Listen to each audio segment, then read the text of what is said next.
We've got, can you guys mute? Please and thank you.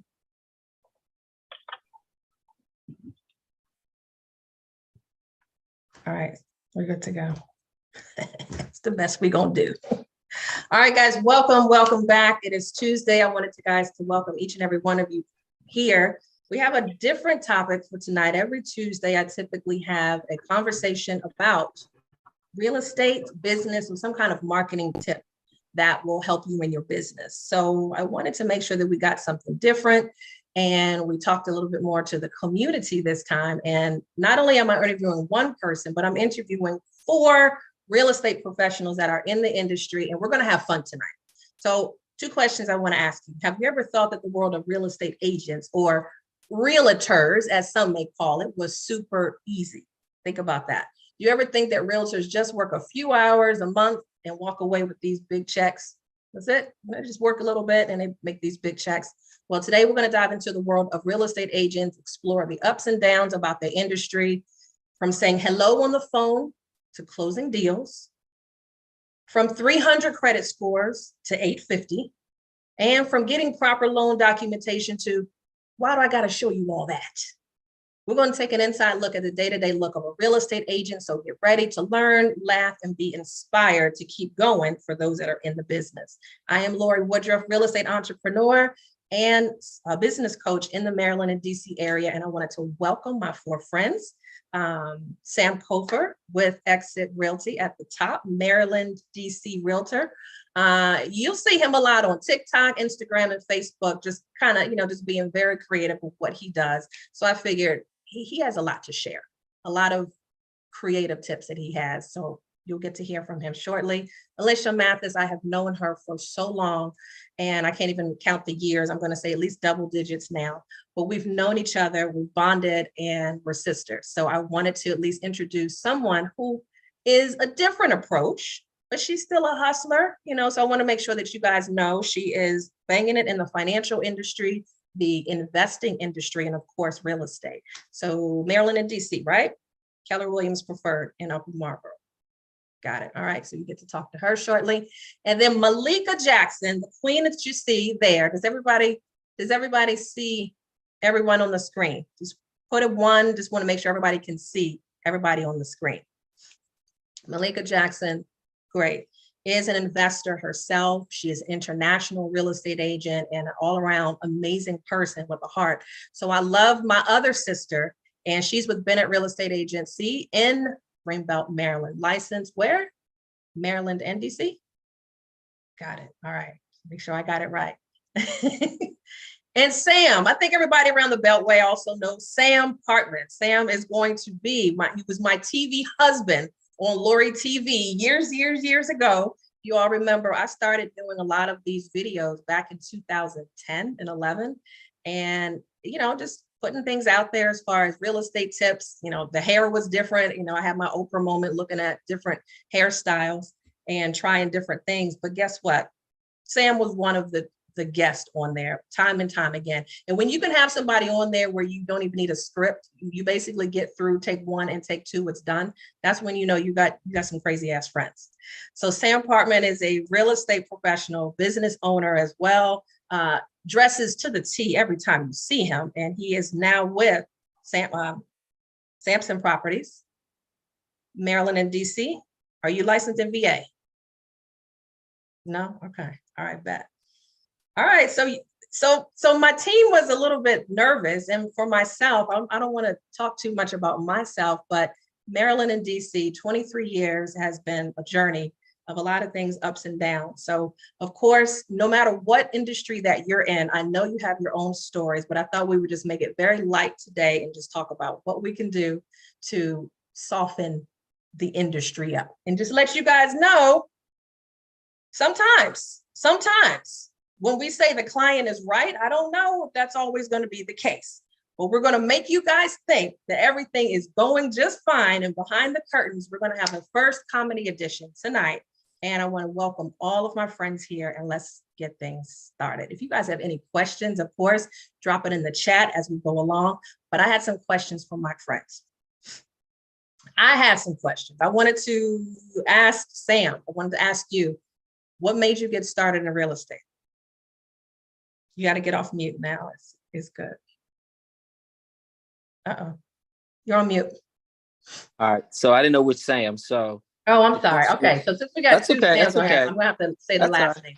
Say TV husband Sam. Let's just keep it real. Let's keep it where we got it. Right? For editing purposes, that is not going to look right. So let's just say partner. Let's just say partner. Okay. So so what made me get in real estate? So I came from the financial industry. When I came out of college, I jumped right into insurance. And for me, it was really about helping the people. My grandmother was actually a debit agent, which back in the day meant she got to carry the bag of money. And she would take it down to, the various offices and stuff from the South before you really had like the mail carrier picking up your mail and checks.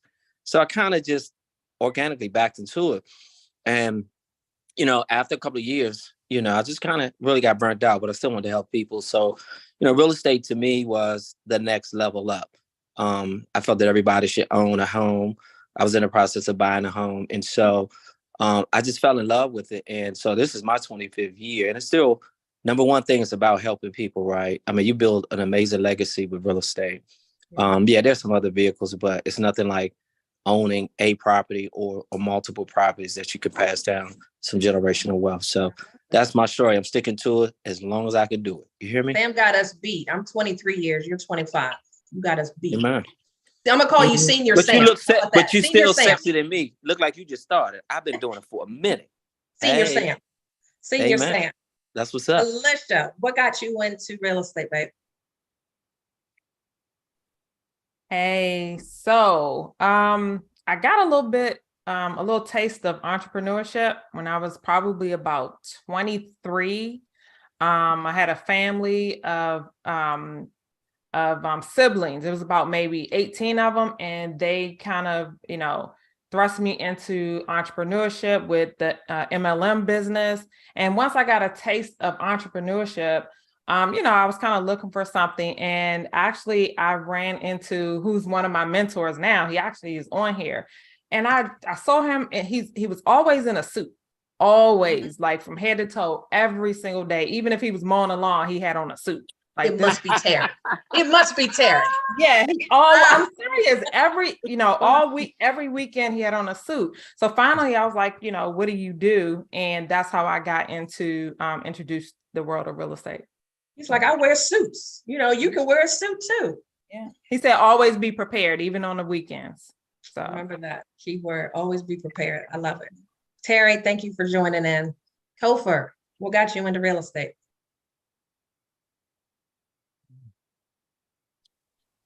Yeah, real estate is actually the family business, but I wasn't trying to go into real estate. I was actually trying to be a lawyer. And That's different. Yeah. And so what happened was back in 2007, I had read this book called Rich Dad Poor Dad, and it motivated me to try and do what the book said. I went to Baltimore, got burned, and I said, well, let me go ahead and get my license because I don't want to have that feeling again. Mm-hmm. So I got my license in 2008. I still had a drive to go to law school. So I had my license, had it for 2 years, let it lapse, got out of the sales business, and then came back in 2016. I was actually, during my time away, I was in property management, and I also worked for a real estate law firm doing title examination because I still had an itch to go to law school. Well, I went to take the LSATs and decided, well, real estate is probably where I need to be. So, so I got my license. Yeah, that part. Not a school so there, brother. I got my license again back in 2016. And I've been doing it full time ever since. And so, this is, I feel like it's where I'm supposed to be. There you go. You can still plead your case in every single damn deal. That it's funny that you say that because I still get the ability to represent clients and fight for them, and fight for their interests. And I'm like, it doesn't take this long to do that. Law school would have took me 3, maybe more years. And But stressful. with my real And estate way more license, I stressful. could jump. Exactly. And I'm able to help way more people with a lot less red tape. So, You saved yourself. So good Yeah, I stuff. did. So it actually I turned out to be what it needed to be. You're still Yeah. defending and you're still helping people get what they need. I love it. Absolutely. All right, Malika, what got you in it? Well, my story is much like Coffer's. Real estate is the family business, even though when I got into the business, I hadn't realized how much it was, is our family business. And also it did come from an experience. It was actually a pretty bad experience that I was just like determined to flip. And so I was buying my first home and I was not in real estate yet. I was actually doing blood transfusions for children with cancer. That was my old career before what I do now. When I, initially came out of school, I went to school for computer information systems. I got my first degree in computer information systems because my father has a computer company. I thought I was going to go work with him, but then I hated it. So I could make money like right away. So I started drawing babies at the time. So I needed something I could make money right away. So when I was I graduated from drawing to, doing blood transfusions at Children's Hospital for kids with like sickle cell and cancer and stuff. And one of the parents was a loan officer, one of the parents of one of my sickle cell kids. And we would talk, when you do those sickle cell transfusions, it could be hours. You might be in the family's room for 12, 13, 16 hours. You just take little. And so he used to tell me, all about real estate. And I was telling him, I feel like I really want to get into real estate. And so I was telling him about my experience buying my first home where I got totally screwed. Mm-hmm. I mean, I took some classes. I kind of knew what I was doing, but not really. Like now I would have stood outside of that house and known not to buy it, but I just didn't know that. So I just didn't know. And I was sitting at the closing table and I saw the commission and I was like, I could do people and represent people right and fight for people's rights. Make sure that never get screwed like I got screwed. And I can make what he's making. Right. I just think I can do this and even better. So since that moment, I decided that I was going to do business with integrity and I was going to fight for people for the rest of my career. So that's kind of how it started. So then fast forward to the guy at the hospital, my patients told me, he said, look, if you want to get into real estate, just let me know. And one day I was just fed up at the hospital, tired of racing my kids to school, dropping them off, not having time with them. And because I was their only active parent when they were young, like my son is almost 30 now, but this is when they were younger. Mm-hmm. One day I just stopped. I took off my scrubs, I put on the suit and I called them and I said, I'm ready. I'm out. For first. And then got a real estate license and 16 years later, I'm here. I started on my 29th birthday and I'm 46. So I just turned 16 years. Happy anniversary from the blood to the real estate license.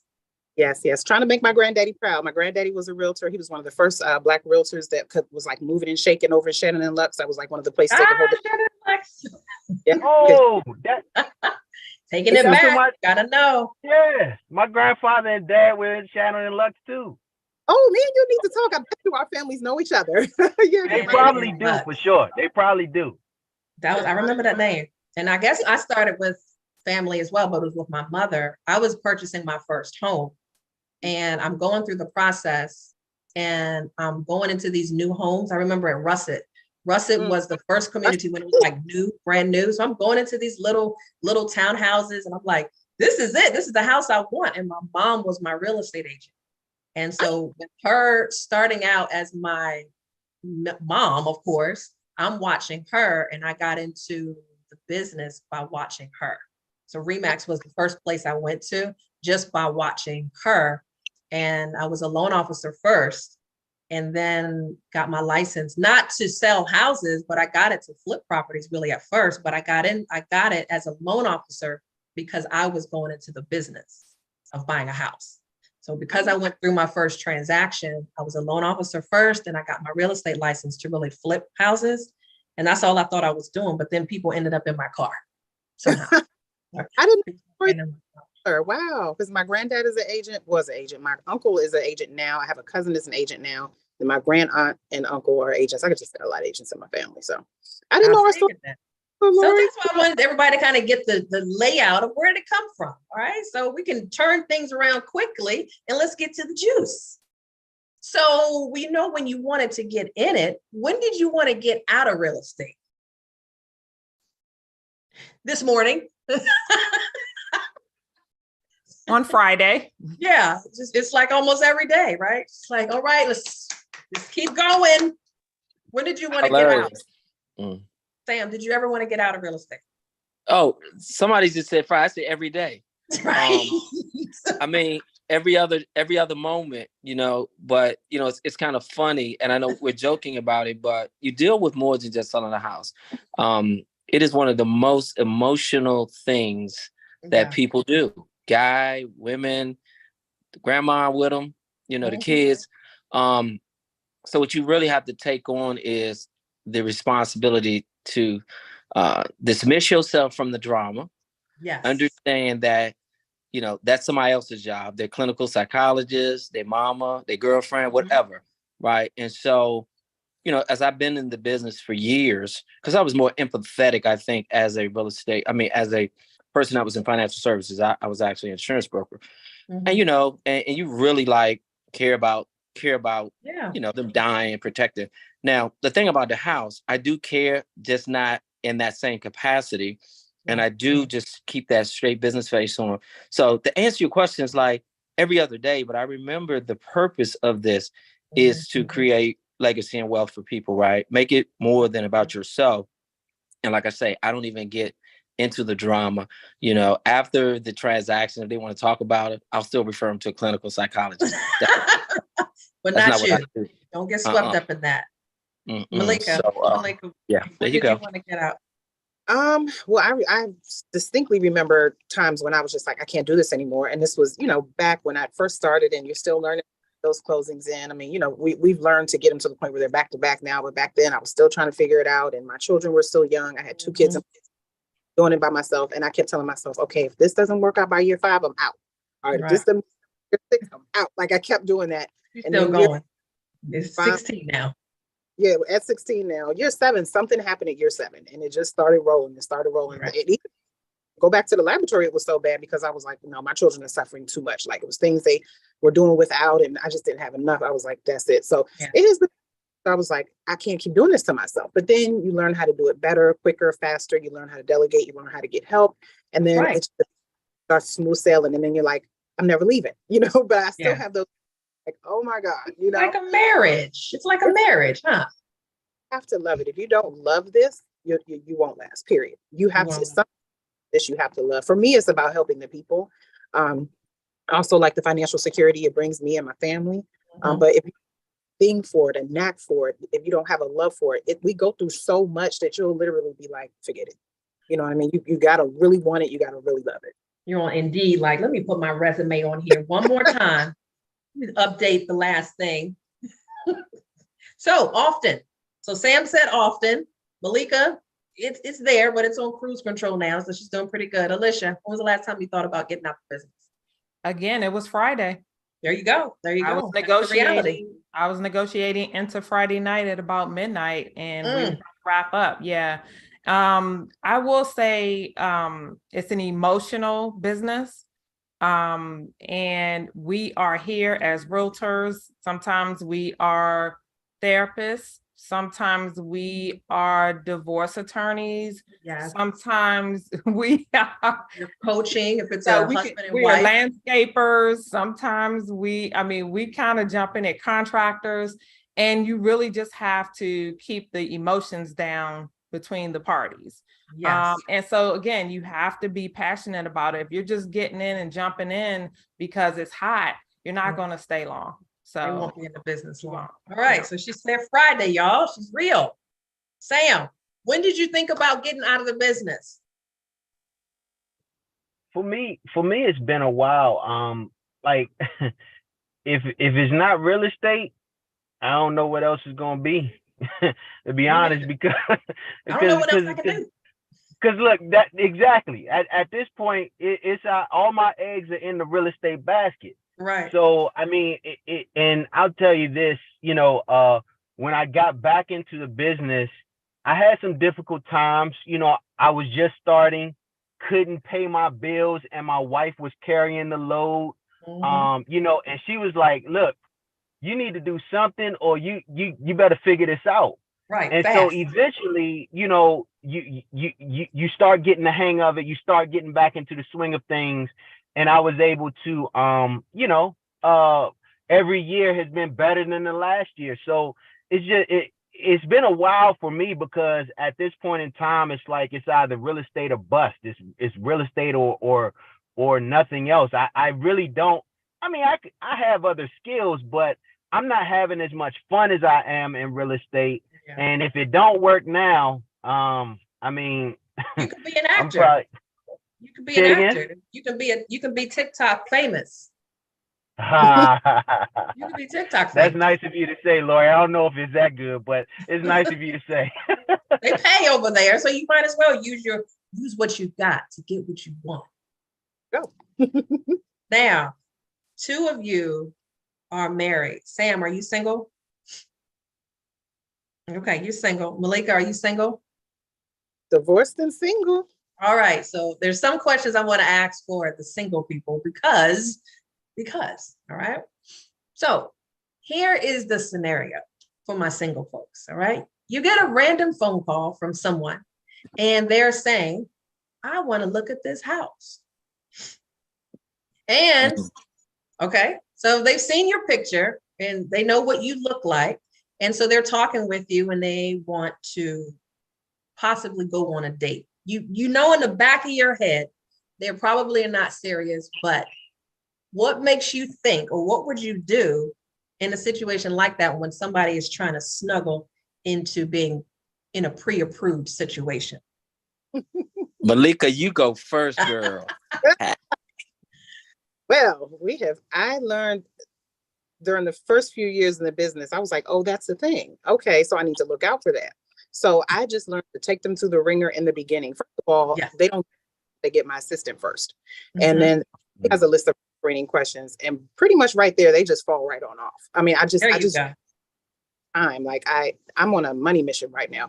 I'm not even, I could care less. And sometimes they just want to spend time with you. And I'm like, every moment that I'm wasting with you, that's like commission money out of my bank now. I don't have money. I just want to meet knee to knee with you before we go out. I just want to meet with you, Malika, so that we can talk about real estate before I talk to a loan officer. Is that okay? So I told them that would be okay, but you have to schedule the consult through my assistant. And usually they don't want to do that because they know there's a balance. So bridge.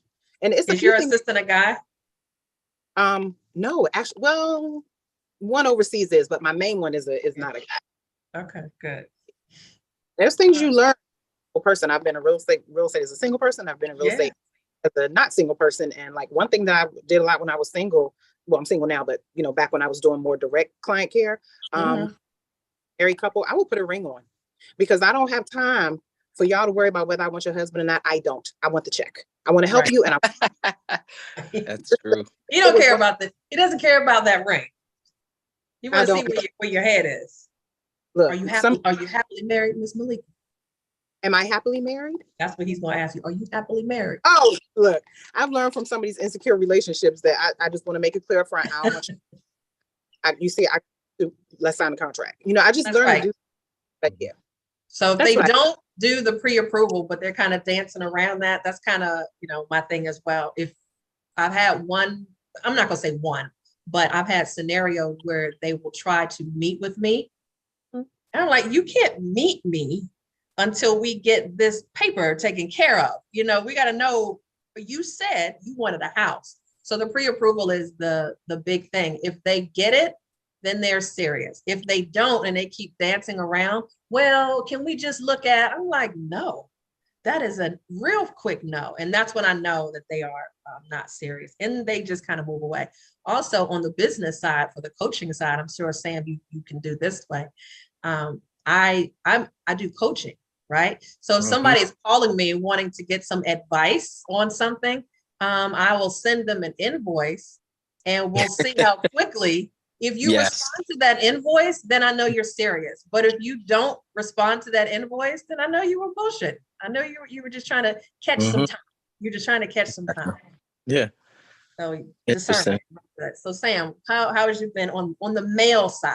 How did you get women are just like clawing all over you? It's very interesting. It's the red suit. It's the red suit. Gotta be. You've got so many of them.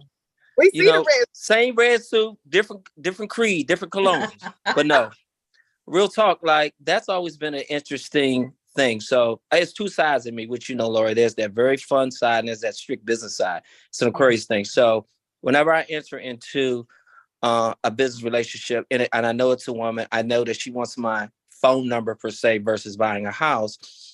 And whether I'm seeing someone or not, then my conversation is so much more not fun. It's You're always avoiding? pivoting. Are you Oh, I'm avoiding? strictly pivoting. I'm avoiding that. I'm pivoting back to business. They say complimentary things. I'll pivot to something else because I don't even want to get them to that point. You know, I select my friends or girlfriend versus a business person.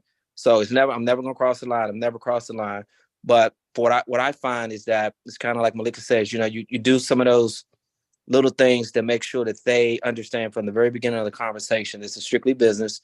I don't talk about my personal life. They talk about theirs. First thing I say is he or she buying a house with you? Should we involve them? But I keep it on the business tip. And I think that one or two things happen. They move forward with you and they buy something, or they move away so they don't waste your time, which is fine either way. But I'm never going to allow the real Sam, that people that really know me, they will never see that. And then they believe they lose respect for you. And more importantly, like my brother Sam was saying, I like that money, man. What else I'm gonna do other than act, right? I don't want y'all to mess this up for me. Although I do coaching and leadership and stuff, I really enjoy real estate still. That's why I'm still here. So like, I know that in itself, a lot of people lose respect and integrity. And I'm just not gonna let it happen, even if she the bomb. He's like, well, can we just go out for one drink and we can talk about real estate? Oh, no, we can't have a drink and talk about real estate. You come to my office and I can get you a cup of coffee. We can sit there and talk about dang, cut off. He's like, this is not working. Now we talking about the business. We talking about work. Yeah. All right. So thank you for sharing. So that was for the single folks. I don't want to single folks. Married folks. But when it comes down to the transaction, just so that you all know, there's two parties in a real estate deal. There's a listing agent and there is a buyer's agent. So whatever transaction side that you may be on, you've got to be able to communicate and be good buddies temporarily with the other listing or buyer side. Tell me a time where it was a horrific deal because of the other agent. Oh, yes. No names, but come on. You gotta think. It must not happen that often, huh? Well, no, for me, it doesn't happen that often because I'm always looking to co-work with the other side, you know, in a professional manner. We might cut jokes and everything, just for that ease of transaction, so to speak, right? I mean, you got to deal with this person for the next 3 to 4 weeks, right? And so therefore it's easier when you're dealing with a friend versus an adversary. I have had situations in which the transaction has become adversarial. You know, I'm on the buying side and I'm negotiating for my client, and all of a sudden things become personal because I'm asking for something that I believe my client is due, and the listing agent is taking on the emotions of the seller and starting to make things personal, right? So I've had that situation before, but at the same time, my overall goal is to try to remain professional and keep things, keep at least myself out of the emotional lane. I mean, I've had situations where I've been upset and I've had to swallow hard while I'm on the phone or while I'm communicating with the other side, just because they have been so unprofessional. I've had someone call me out, call my broker, because they felt like I was being unethical. And no, I wasn't. I don't believe in being unethical. I'm a realtor. I have to abide by certain ethical standards. Now, because I fight for my clients aggressively and assertively, don't take that as a as personal. It's almost like, do y'all remember the cartoon Foghorn Leghorn and Yes. the dog, right? Yeah. When they get into work, they're fighting and scratching with one another. But when work is over, they both punch out and say, "Hey, Sam, I'll see you tomorrow." Right? Well, that's the Exactly. same way I feel, right? I mean, sometimes because we are trying to get the best deal for our clients or put our clients in the best situation, negotiations can become heated. But I take no personal, me personally, this is the way I think about it. I don't take it personally, and I actually commend that person. If they beat me or if they did something that I did not know about, I'm like, look, I'm taking that, putting that in my toolbox, and I appreciate you teaching me a lesson, and let's do this again. It's like sparring, right? And me personally, I'm sorry, I'm getting excited. But me personally, I enjoy sparring back and forth. I enjoy the negotiation. That's part of what drew me to trying to go to law school. He's an attorney. Right? Attorney comfort. Right. That's right. Right. So, but at the same time, I'm not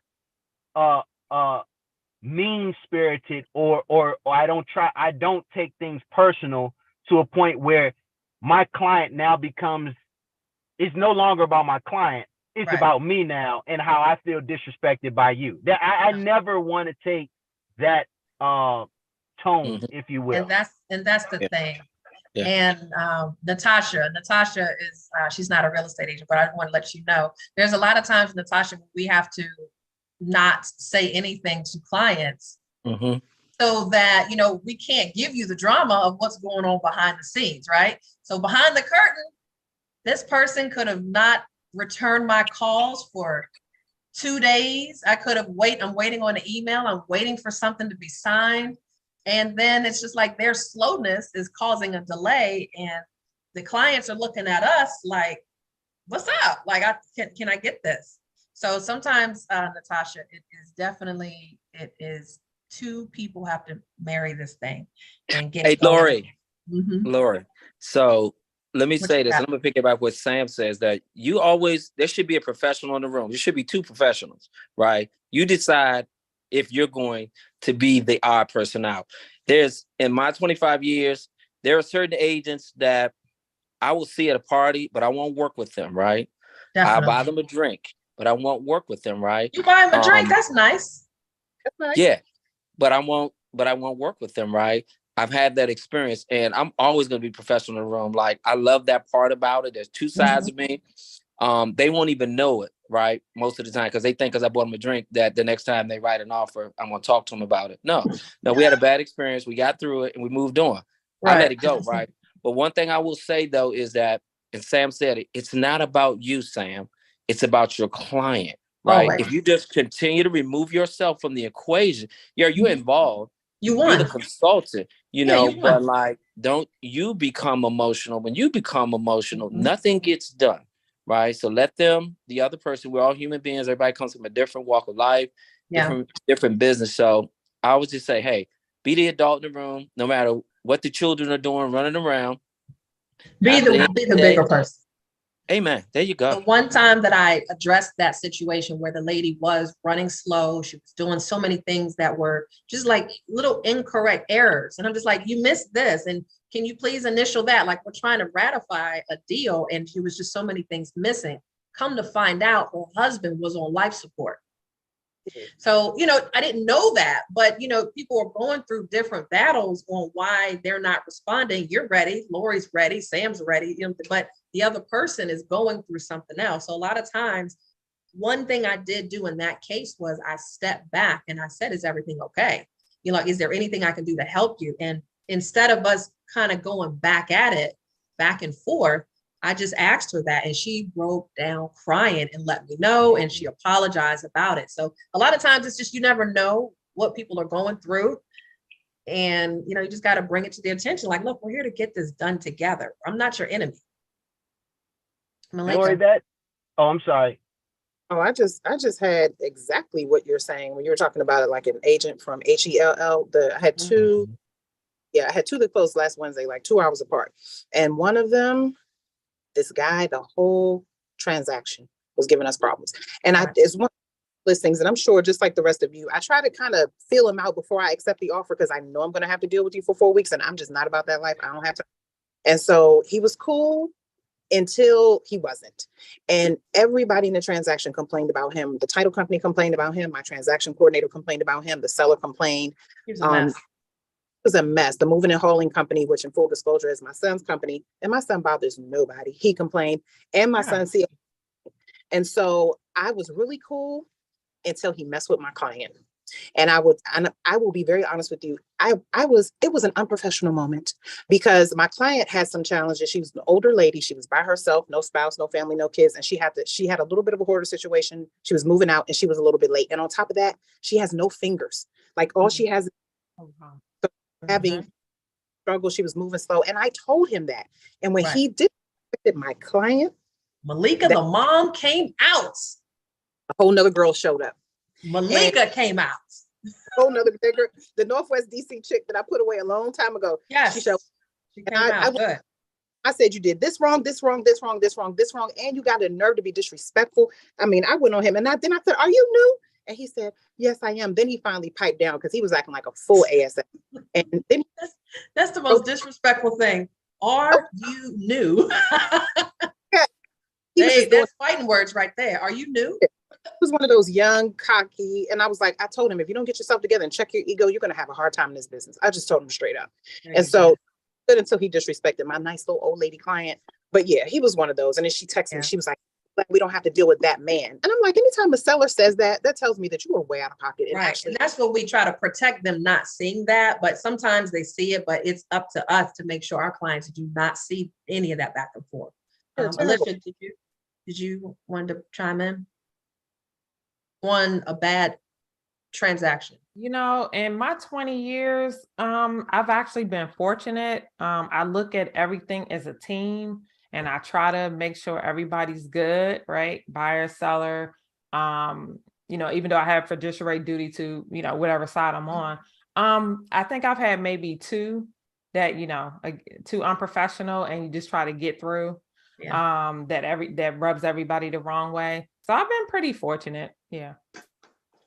And that has a lot to say. There's a lot to say about you. That means you know how to keep it 100, you know? Well, behind the scenes, they don't know. Whew. The energy.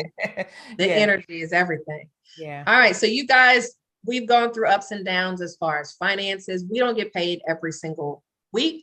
We don't get paid every month sometimes. So it could be that when these deals come, it takes care of things from months ago, right? Yeah. So what is the time that you can remember when you had $0 to your name, but you still were performing at peak? Like, what was going on, and did anybody even notice that you had $20 or negative $1 in your account? Hey, I'll tell the story. I don't mind. Been there, done that. When I do my lives and I talk about when I was like literally curled up in the bed with my 2 sons and the dog, trying to stay warm because our lights were off. And y'all know me, y'all know how we are. We don't know dogs in the bed, dogs in the kitchen, dogs absolutely not. You stay in the living room, or you stay where you. I don't do that. But it was that cold, and it was like way below. It was like some freezing whatever, and I was just suffering. But when I got up and got to those clients, they had no clue. They had no clue, because I knew it was going to be that. And they still deserved a level of service. They had no idea that my bed broke down and my lights were off. And I mean, I had some crazy times. They were never going to know. And usually I see that, but it just got that bad. I mean, it happens, you know? Yeah. Yeah. I'll say that, I'll just keep it brief, but I'll say that, you know, if you've been in this business long enough, no matter what the market is doing, you'll have those times, right? But you learn from those times. It strengthens you, right? You remember your why. You know, Malika said, you know, she has kids, you know, you have responsibilities. I have 2 sons. And so, you know, you do what you got to do. You keep pushing forward, right? Because here's the deal. Not doing nothing is not going to get you nothing at all, right? That's true. And so you put a smile on your face, you get yourself together, you get it done, right? And then you remember, okay, this transaction took 90 days. Let's say the next one's going to take 90 days. So I better put 90 days away just in case, right? So you just start to have that sense of awareness. You become much more responsible, a steward of your money, because when you wanted to close, it's never going to close. And then more importantly, we don't control the market. It's kind of like the stock market. You know what I'm saying? So you just have to put some preventative measures in place, but the why will always be with you, that you want to provide for your family. You want to do some things. As we, get older, we've been in the business, you buy those things and you want some more things, or some things change. And so, yeah, you just grow from it, and you just get stronger and stronger. And I know a lot of these beautiful faces on this call, and y'all successful agents. So if you haven't been through that, thank God. I have. You need to go through it. You need to go through it in order to get through it. And it's just going to make you a stronger and better agent. All right. I'll be quiet. Don't worry. We'll be back. We'll be back. So he had his moments. Malika had her warm moments with BG&E. Alicia, did you have any moments where you were just like, I just don't have it financially, but I'm going to keep moving? Yeah. Well, I would say not in the sense of Malika and what you have, but again, the passion in the business, you got to keep going, because like Sam said, you may not get paid for 90 days, or sometimes if it's a short sale, which is not so short, longer, right? You talking 6 months for a short sale. So you just got to keep going. And it really takes a different type of person to be in this business. It really does. You're crazy. Again, right. It does. Right. Just a little bit. Who works for nothing? Exactly. And then waits until months to get paid. Exactly.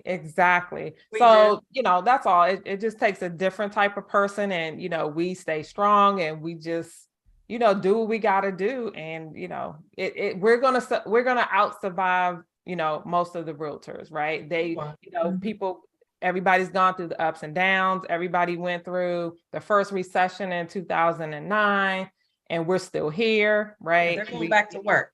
Yeah. So, we're gonna outpace them and just keep it moving. What NAR says about 600,000 realtors are going to leave the business this year because of, because they, again, they jumped in because they thought it was so easy. Everybody thinks it's easy. Everybody, you make it look easy. Okay. So they jumped in 2021. Everybody, then it was. Exactly. So, because you know why? Because you have to negotiate now. And you actually have to do real estate. You have to actually go through a home inspection and actually submit a home inspection addendum. And you got to do all these kind of things now. Whoo, a lot of work. That's a lot of work. Absolutely. You have to represent. Sam, you're married, but have you ever had a time where the bank account was low, and you still was working? Come on, man. Absolutely. Like, look. I'm gonna tell you like this. When you got kids and you got a wife that's looking to you for answers, right? And sometimes I don't have no answers because I don't know when the deal's gonna close. Right. Like, I've been in situations, I'm waiting on the deal to close, and next thing you know, it falls apart. I had a situation where it almost fell apart at the table because we couldn't get certain things together, right? And you're expecting that check, you're expecting that commission, and then if the deal falls apart, guess what? You don't have anything. You got nothing. And it's been mentioned before, it takes a special person to do this business. I can tell you sometimes when my wife is asking me, well, what's the plan? And I got stuff in the pipeline, but nothing's dropped yet. Nothing's going to drop. It's under contract, and I still got 3 weeks to wait. Or, I don't have nothing going on, and I still got to face the world and try and get my clients on track so that they can get under contract. And then you put contracts in, and then they get rejected, or you don't win in a competition, and you like, man. Or the client says, we'll just keep looking. Yeah. This must not meant to be. Or I'm going to rent, or I'm going to stay with my family member. Come on. Whoa, please don't say that one. But look, God's hands. You're gonna do what? After 4 months? And guess what? I still have to look at them and say, okay, well, okay. Not That's knowing them not knowing. Look, I was hoping your check would help me pay my gas bill. You know what I'm saying? You owe me at this point. Yeah, You owe me at this point. Yeah, we've been driving around county to county, Anne Arundel, Charles County, PG County, right? Looking for your place. And now you decide that you want to keep renting. I'm gonna go ahead and stay with my cousin for a little bit and save up some more money. Like, what? You can cross state lines, friend. Right. So I mean, like, yes, the short answer, yes, I have dealt with that. And it's not the greatest feeling in the world, but sometimes we talked about acting. We got to act in front of our clients like everything is going well. Oh man, that you know what I face mean? is hard. Act like we got a plan, because even when you're talking to the clients, the listing is still on the market for 30 days, right? You thought it was going to sell in 2 weeks, right? And you still on the market. The seller looking at you like, what's going on, sir? Well, we in a shifting market, I don't know. I need a break. Like, I need a break. I'm gonna get back with you tomorrow. I just need to reset. I almost had a settlement crash. Same thing as you, Sam, at the settlement table. This had been 6 months of beginning to end, home inspection done, appraisal done, loan done. And the client on the other side never showed up. And then it's 6 o'clock. It's now 8 o'clock and we're trying to go back and forth. And he said to the loan officer or the title company, I'm not showing up. I didn't get what I was looking for in this deal.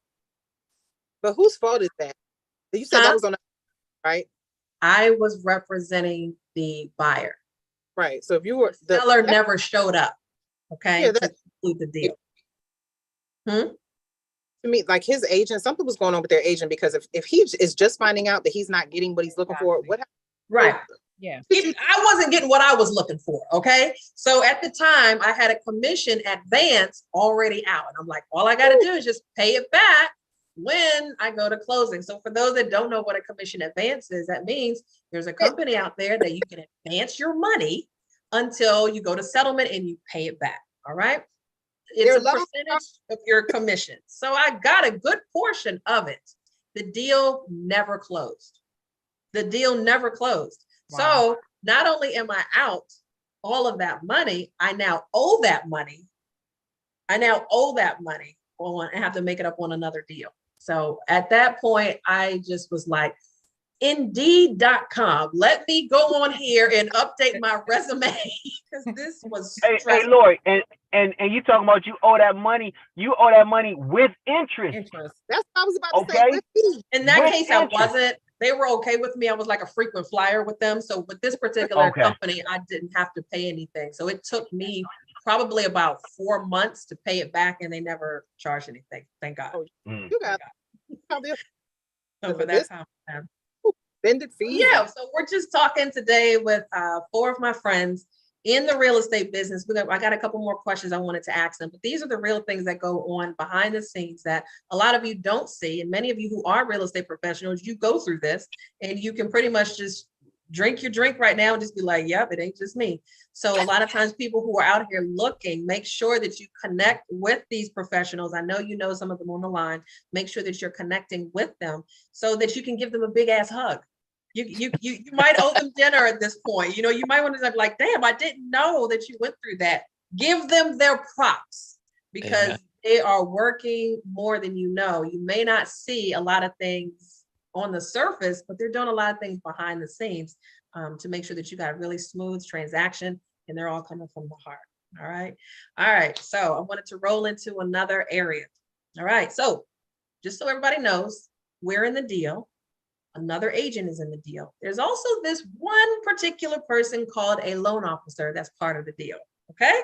And we have to be able to find honesty and trust within this individual, all right? This person runs the deal, whether you know it or not. If the person is paying cash for the house, not a big deal. Loan officer is not even needed. My loan officer right now is calling. And then he's one. Bruce Dorsey. Shout out to Bruce Dorsey. But there are some bad apples out there. Have you guys ever had any bad apples of loan officers that crushed your entire deal? I think that's Where what should we start? Yeah, Just yeah, one. No, just exactly. give one. Just to give All one. right. Well, I'll simply say just, the number of years I've been in the business, very early on, I didn't do the vetting process, right? Mhm. You're an independent business owner, and anybody that comes in your circle, you should interview them, right? Well, Yes. I wasn't doing that. I was just kind of going with recommendations or, oh, he looked like he know what he's doing. Oh, Not. big So, mistake. you know what I mean? So not being so new in the game early on and not really understanding, you understand the parts and the components that go in there. So, lack of communication, you can't believe everything they say. You definitely, disrespect to the clients. The clients tell you what they think you want to hear, what's going to help them get a house. Yeah. And then your loan officer doesn't come back and say, they actually don't work for IBM. Oh, okay. Well, do they actually work? So Yeah. horror stories. Right. So, but you learn from those experiences. I'm a person that, I'm never going to take it personal. Like my brother Sam say, it's a business. I learn from that. I write it down. I memorize it. Not going to use you again. It's okay. Right. It's not personal. Right, I got right. you on the drink though, but You got it no, up here. I'm not You already sending you no know more when you see people. that name. Yeah, so I think we all go through that. So definitely, I won't put nobody out there in the street like that. You shouldn't. But I have a very discerning spirit. I have my go-tos. I know their professionalism. I know they're gonna get the job done. Hey, just tell me the truth. I can take it because I All got right, to Right. make well, sure give a that we're shout not out. wasting our Give a time. shout out to the ones that actually work. Go ahead. Nah. What? Okay. All right. Well, I got to do. I'm gonna give her a big shout out. Hey, my new loan officer is Ashley Arnold, First Home Mortgage, and does an amazing job. Like I like when people return your phone calls. Praise I like the when ones that people work. are calling your clients ahead of you, so your clients are not calling you saying, "Why doesn't the loan officer call you?" Blah blah blah blah blah. Like keep me in the loop, right? Make me look good. I'm gonna put you in the front. I mean, Like I want to be the ladies do puppeteer. their thing. I don't even want to be in the front. I want to move the pieces, right? But make me look good in front of my client. And so Ashley is doing that. Good. I love that communication and that take care of them. Let me take care of them on my side. You take care of them on that side. We all win. I'll be quiet. Stay in your lane. Okay. Who wants to go next? One thing, when I first started in real estate, I will say that I had a loan officer that I think she was just as new as me. Never do that because my client was so confused and I couldn't help them. So I've learned to definitely, get a more experienced a loan officer. Did you ask her, are you new? Did you ask her that? I didn't because I was new and it was like a referral. So I figured, she was good to go, but she confused me. She confused the buyer, and I actually never closed on that. And that was like 20 years ago. So that was kind of my lesson. I mean, I didn't know what to do. We do have a lender on here as well. So Lorie, so who do you love to use, Alicia? I have my go-tos. Okay, you want to drop any names because they could be listening and they would love to know that they're doing an amazing job. I don't want to drop names. She keep it in a secret. You got to call her to get that. Yeah, Malika. Lorie, you do. Go ahead. What? No. You do have a lender that you had to, the one. Terry? Huh? No, not Terry, even though he is a lender, but no, the one that, it starts with the M. Starts with the M.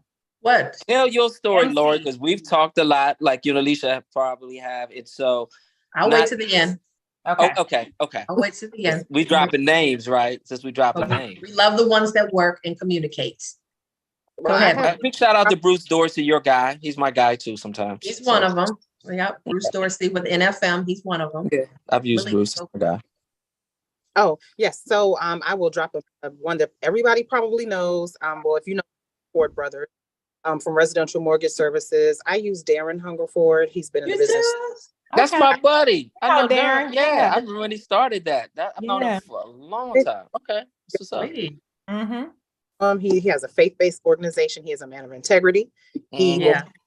back, he will call you back. And Lorie, I'm so glad you said the lender runs the show. If there's any new here, understand that the lender runs the show. They see us, but we're like the choir director. It's our responsibility together, but we're working. They do so much. Yes. And I know, just like you all, we know tons of lenders. I used to be a lender, but I only use two. Mr. Hungerford primarily, and then I have one for my creative, financing people or some of my payment that don't have. He make you call him Mr. Hungerford? You know what? He's doing it out of respect. Oh, no. Okay, I'm just playing. I've known him for a long time, so I'm just playing. No, he's a good guy. Really good guy. It's my buddy. Yes, Bruce does that, doesn't he? Like every Monday, he will send a report out, right, Anthony? And he will just check on us and just to see how you're doing. He keeps in touch and let me know, hey, one of our clients is having a birthday. I'm like, I know, but thank you. I love that. Bruce just sent me a birthday greeting on my birthday. A video on it. It's those on little top of things. it. Good guy. He's these little things. Sam, all right, Kofor. Look, is it Kofor or Kofor? My bad.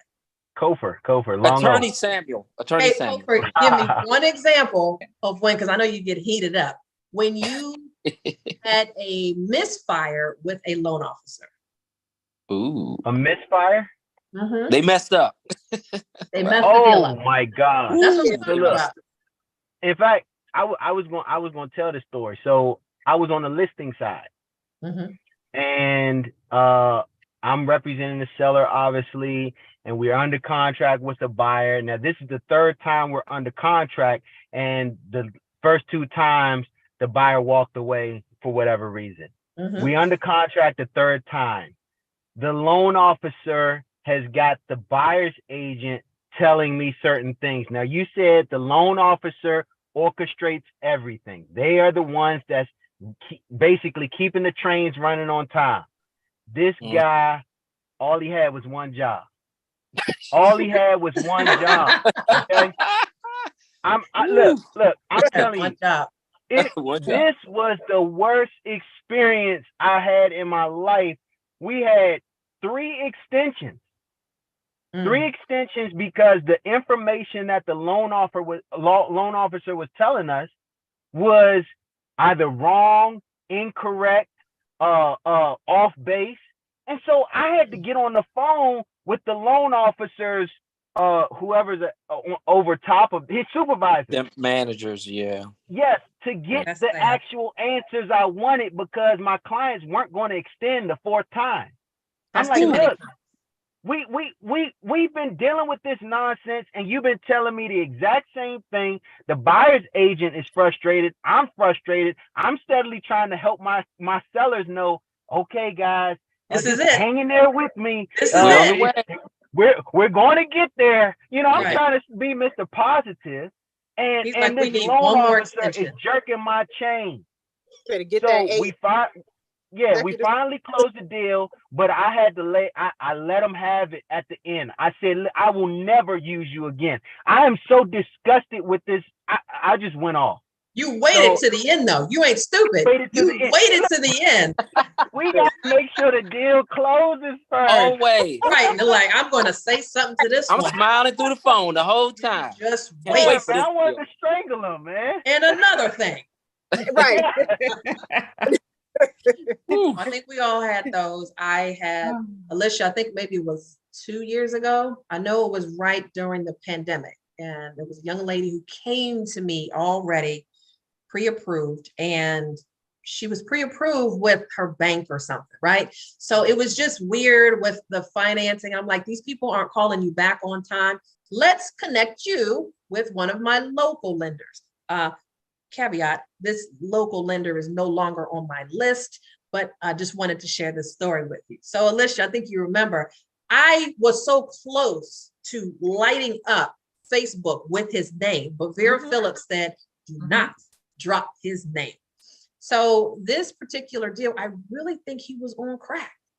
I remember that, Lord, but I'll be quiet. Was just being MC? an asshole. I remember that conversation. MC, give initials. C, last name? Okay. BW. Oh yeah. So now Okay. I say, let me introduce you to my local lender who I've had no problems with before. From the start, he was very dry. He was very cynical, and he was being very smart, a little sarcastic to my client. And you were doing it to me. I'm like, she's telling me about it. She's my buyer. She's a first-time buyer. So they're precious to us, right, y'all? Absolutely. So I'm like, why are you talking to her like that? So at the same time, he's like, well, you didn't tell me she had a tax issue. You didn't tell me she had this. And I'm like, that's your fucking job. Why are you asking me about Absolutely. her credit situation? That's your fucking job. Yeah. But anyway, so the deal keeps going, and he's not doing the checks. I've been a loan officer, so I know. Like Anthony, you know, when you have to get K-verse, you got to do a K-verse check if it's a government loan. You have to check that to see if the buyer owes any government debt. Yes, yep. You should be doing that, MF, within the first 2 weeks of meeting the client. He didn't Absolutely. do that. Those aren't his initials, by the way. So That wasn't his initial. It is right now. So, but it was a week before closing. I get an email from him saying we can't do the loan. I wanted to find him. You blew my phone up by that. I remember that. Is that person still in the business? I'm curious. Just for sidebar, is he still around? You were over here when we were doing a taping. I think I told you about that during that time. But at that time, I said I blocked him from Facebook. I blocked him because at this point, I'm like, don't even try to get in contact with me. You failed. Yeah. You failed communication. And then for someone, again, it's one of those things where it's like, are you okay? Are you okay? Because you're not in your normal positioning. Like, why are you so sad and mad at the same time? Yeah, what's the takeaway from that? If real estate agents are giving you business, be thankful. Be thankful. And that's one of the things I'm like, this can't be a one-way street. So I fired him, never looked back. And I told her, it was some other people that were using him as well. I said, I don't work with him any longer, but I would like to share some other trusted people. So because I've been working in the business before, it's very hard for me just to trust new people. They've got to vet themselves, trust themselves. So Bruce Dorsey has always been there. And then Billy with Caliber Home Loans, Billy Saunders has always been there. And I let them know, don't F up the communication. Like, because you will quickly get off that list where I can't trust you anymore. That's correct. It's one of those motherly kind of things where they're like, all right, let me make sure I give special attention to these ones. But yeah, I fired one, and kind of similar to yours, Sam, there was a gentleman who kept doing extensions. And I noticed on every deal, there was always an extension. And it wasn't like it was a loan program or something. It was always an extension. He was fired. Let it go. Let it go. So I only have two on my list. Those two guys that I stick with. Yep, that's it. That's it. They got, and a lot of people, of course, want to come into our space and like, hey, I can do this, I can do that. I'm just like, yo, I'm faithful to who I have at this moment. You know, thank you. But if they mess up, then I'll keep your information on standby. But we are good for now. Can I mention one thing, Lorie, just about the agent and lender? For people who are just, if there's any new agents on the line, if you're trying to establish an agent-lender relationship, my first mentor told me, feed people who feed you. If you have these lenders that keep skills from you and they're giving you, you need to give me some clients, you need to give me some marketing money, you need to give me some home ownership fair money, something, because I'm making you too much. I get these time from different lenders and they look at my production, we want to meet with you and things like that. And they'll say, can we meet for coffee? Can we meet for lunch? No. Do you do a one-on-one or 2-to-1 ratio? Do you give me clients? If so, then we can meet for lunch. But if not, I'm not interested. I'm not interested. I love that. What do you bring to the table, right? What do you bring to the table, sir or ma'am? That's my. Because if you ain't bringing it, you're taking it off my table, right? I know. And I can't afford to feed you and my family. It's a lot of work. Right, Malika? Real estate agents, we have to do a lot of the marketing. So a lot of loan officers, I'm not saying they should be kissing our ass, but at the same time, the appreciation should really be there because they didn't have to get that call. It's reciprocal. It they should be didn't have to get reciprocal. that call from us. So Yeah, yeah, it is a two-way street with that. the reciprocal And just relationship. recently, that communication has to be there and so tight. One of the young ladies who called me just Friday night, she's like, I'm pre-approved. I'm moving from Virginia, moving to Maryland. I only want you to help me because I know you can get it done. Cool. Let me get your pre-approval letter, right? So let me talk to the lender. She's like, I already gave you the letter. I'm like, yo, let me do my job because I have to get in touch with your lender to find out timing, what is she doing? How much closing help does she need? So the client just sees, well, I gave you the pre-approval. Can we go out looking tomorrow? So in that case, we looked, I talked to the loan officer. I got what I needed from her. But then things started to escalate higher where the client wanted to go higher. Go figure, right? They wanted to go higher on the price. So in the buyer's eyes, she's like, I'm good to go. Can we go schedule those? And I said, no, I talked to your loan officer last night. And she said, hold fast until I put it back through underwriting. So it's very important to not just listen to the client. We love you guys, but we have to listen to the money to be able to make sure that makes sense for us writing the deal and driving in our car. Hey, Lorie, can I ask you a quick question about that? Yeah. So when you were just saying, I've recently on 2 occasions have had clients come to me that were strong referrals that had out of state lenders, right? Now, this is what I do. I always say to them that it's not personal. I don't know your lender.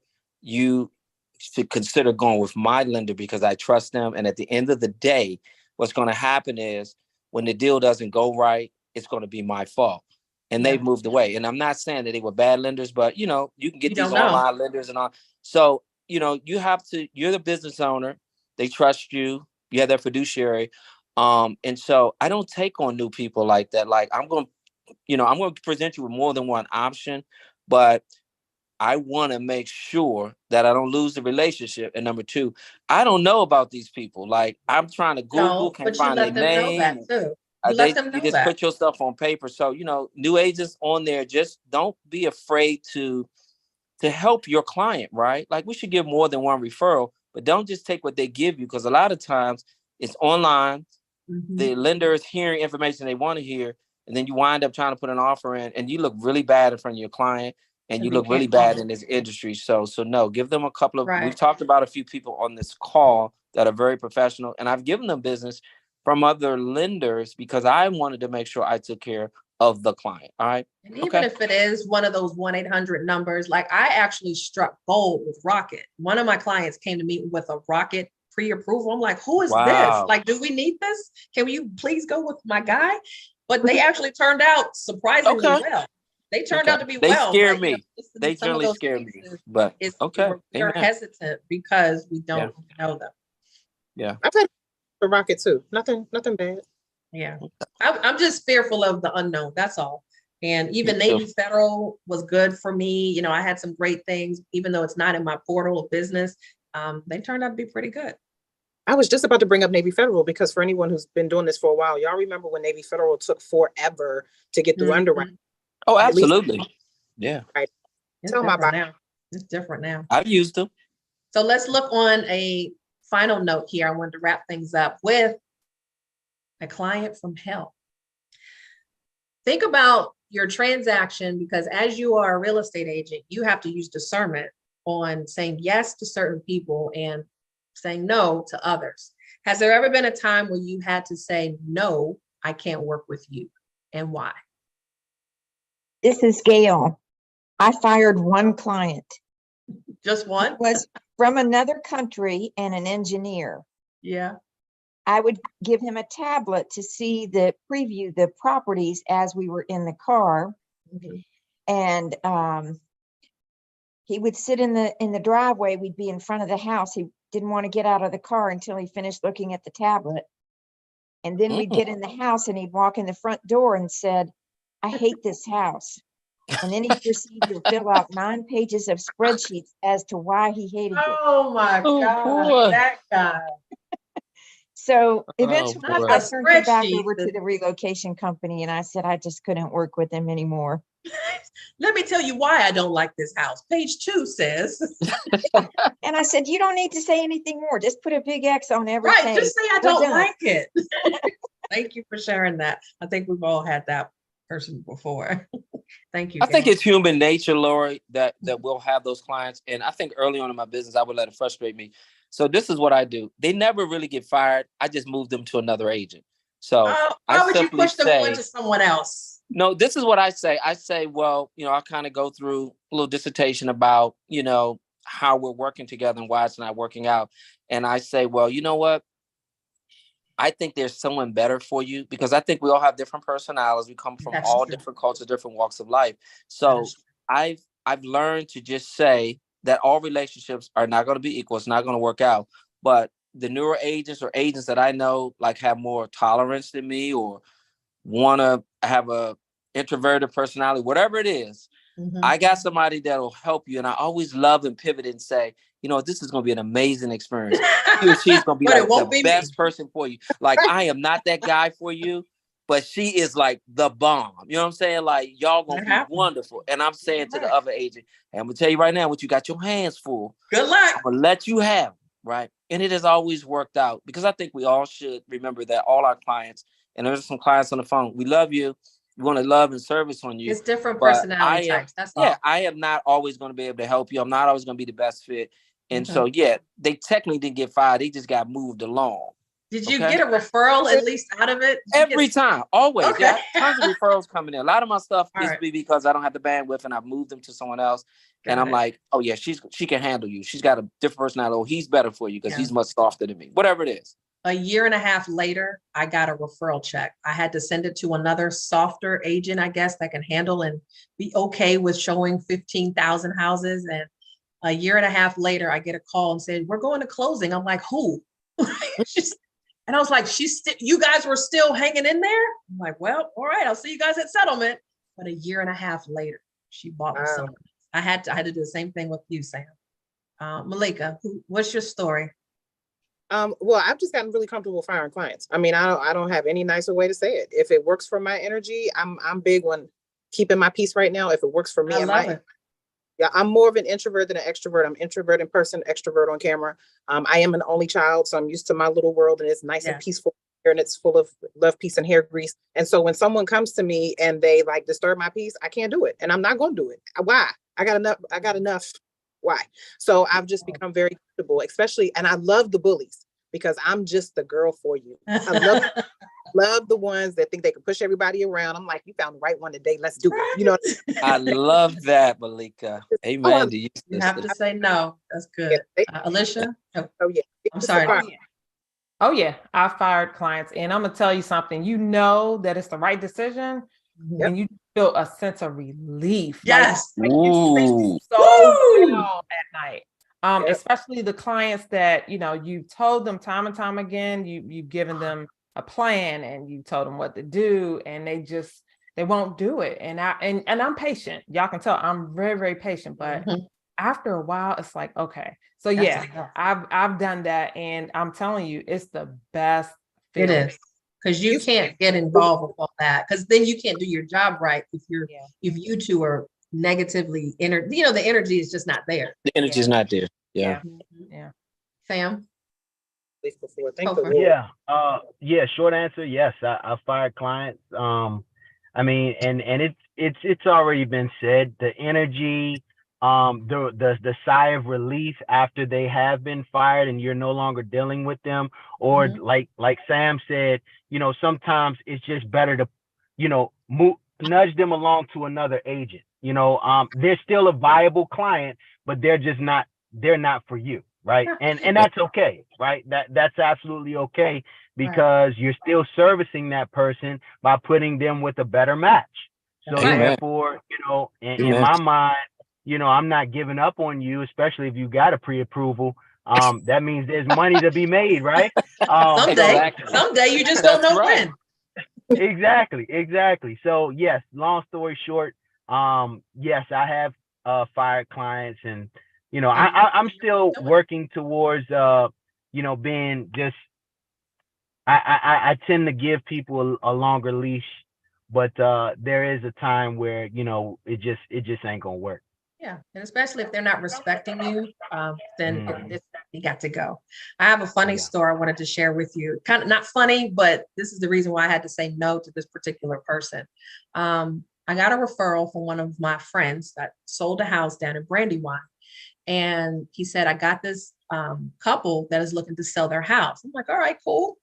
I meet the couple, and they want me to list their property. Beautiful kids. So I'm in the living room, and I'm wondering, the wife had a scarf on and he's in the kitchen. So I'm talking to both of them, and they're going through a divorce. And I'm like, well, why are you guys going through? Like, I didn't ask that, but I'm like, wow, you know, they're pretty cordial now.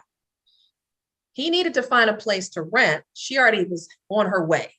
You know, she already had a place. She didn't need my help, but he needed a place after they sell the place to find something else.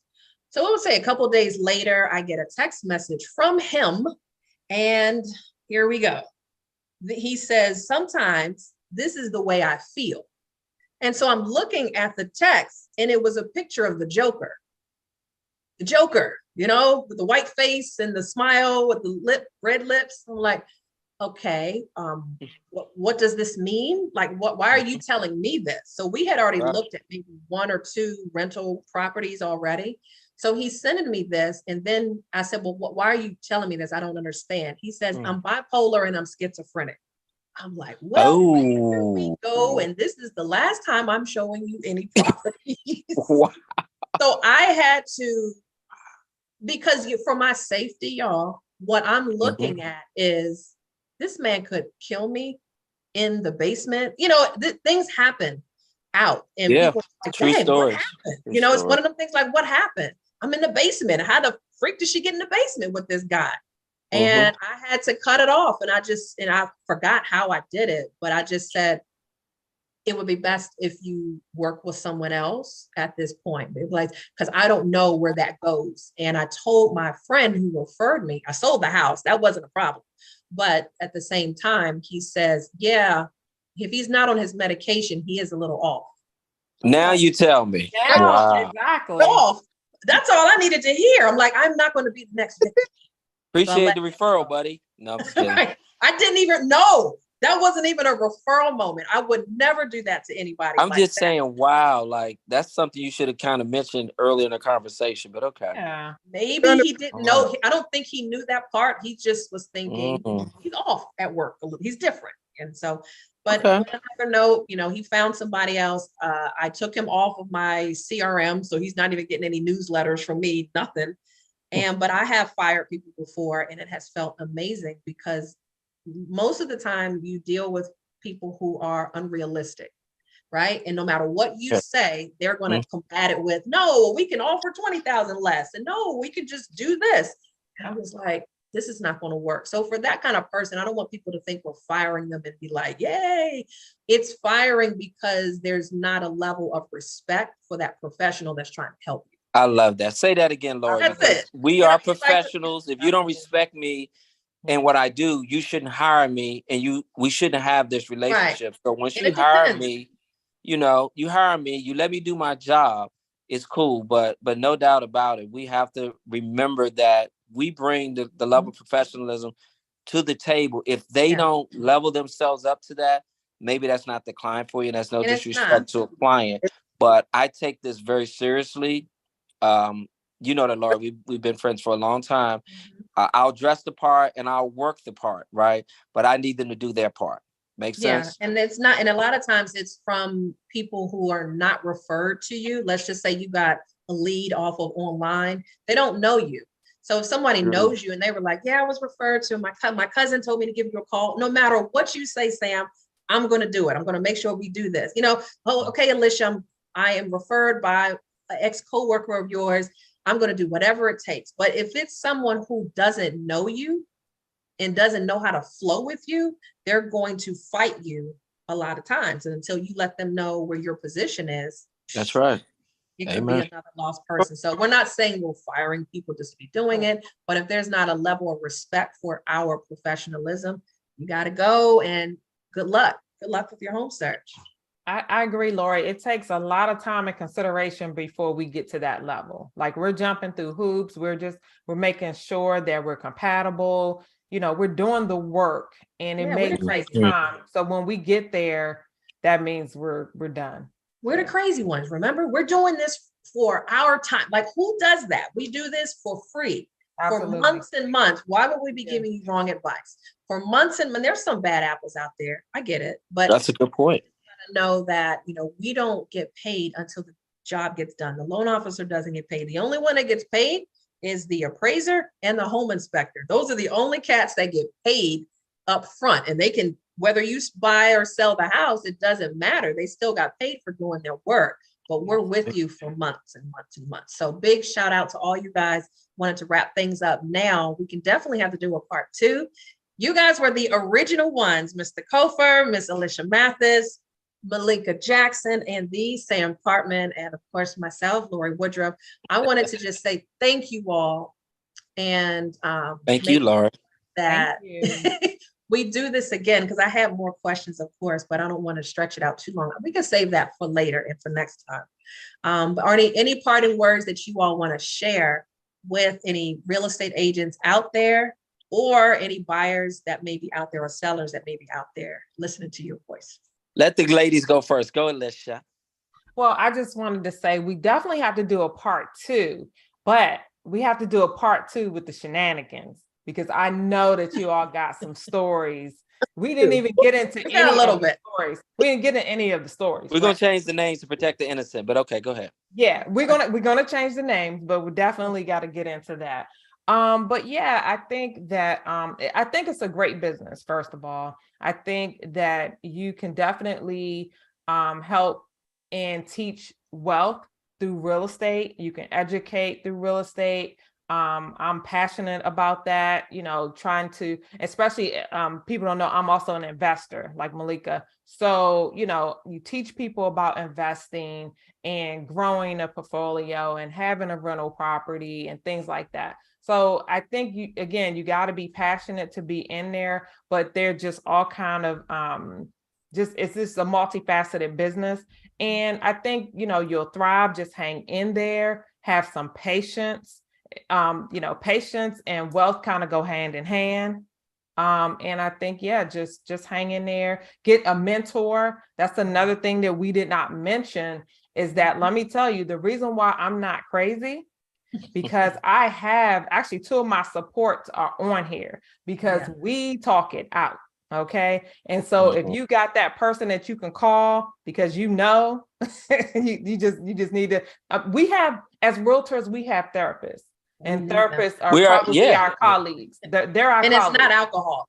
The ones that have gone through it and can share the stories. Absolutely. Well, some people got to doubt. grab a glass of wine or. Now I'm Lorie's therapist. Happy hours. Right. I'm Lorie. I'm your therapist. Don't worry. And you're my therapist, right? Oh, that's right. I forget, because Sam is going to take you out and he'll get you a drink, but that doesn't mean he's always going to use you as a referral agent or anything like that. So we already know the MO right now. That's the MO. There you go. We know the MO right now. But just people don't understand. So we do have, I would say, for any new realtors, get you support. You have to talk to somebody, because you cannot go through this business by yourself.